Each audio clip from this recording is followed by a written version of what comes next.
หลานเอ้ยจงฟังพ่อแม่มีความหวัง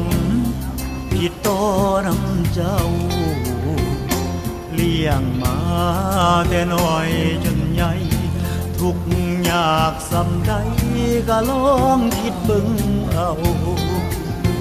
คิดแน่บ่ว่าสิตอบแทนคุณช่วยเหลือเจือจุนยามเฉลแก่เฒ่าทบทวนเบิ่งคักเด้อเจ้ากับผู้ที่ป้อนเขาให้เฮานั้นใหญ่มา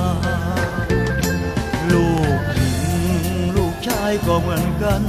พ่อแม่ฮักเจ้านั้นแพงปานหน่วยตา